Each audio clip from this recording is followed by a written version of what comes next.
Narito na ang BTV Balita ngayon. Nagpadala na ang Amerika ng karagdagang military ships at aircraft malapit sa Israel kasunod ng pag-atake ng grupong Hamas.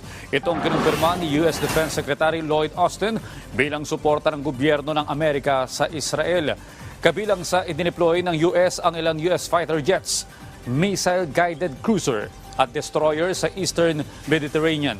Una nang kinundinan ni US President Joe Biden ang pag-atake ng militanteng grupo at tiniyak ang suporta sa gobyerno ng Israel para mapangalagaan ang kaayusan doon.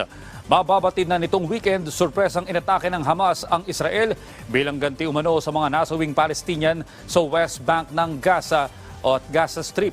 Samantala, patuloy naman na pinag-iingat ng pamahalaan ang mga Pinoy sa Israel at nananawagan na agad na lumikas sakaling maipit sa bakbakan.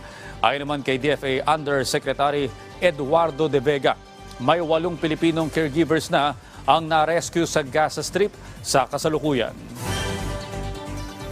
Sa ating weather update, asahan ang pag-ulan sa Mindanao, Eastern Visayas at Central Visayas dahil sa trough ng low pressure area na nasa labas pa ng ating Philippine Area of Responsibility.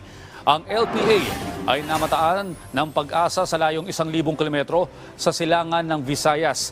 Mababa pa ang tsansa na ito ay maging ganap na bagyo.